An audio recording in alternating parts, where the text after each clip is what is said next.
नाथ बाबा की आप सुन रहे हैं माँ कामाख्या फिल्म्स की भक्ति में प्रस्तुति।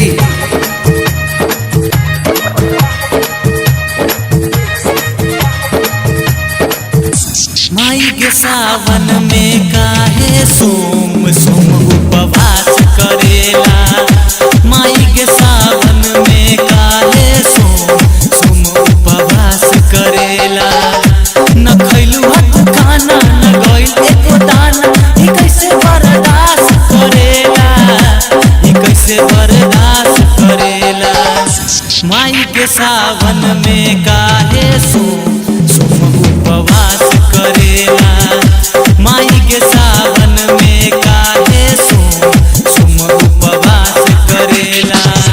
न खैलू हत खाना न गइल एको दाना, ई कैसे बर्दाश्त करेला, ई कैसे बर्दाश्त करेला।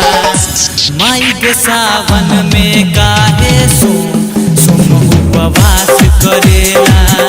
माई के सावन में काहे सोम सोम उपवास करेला।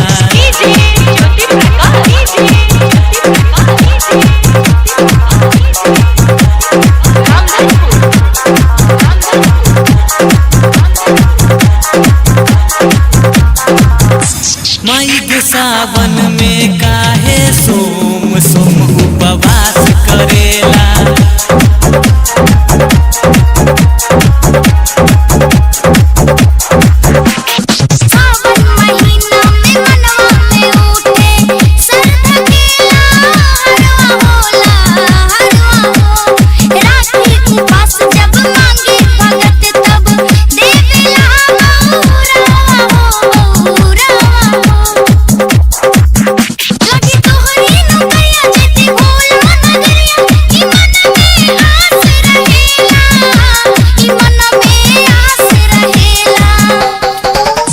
माई के सावन में काहे सोम सोम उपवास करेला। माई के सावन में काहे सोम सोम उपवास करेला।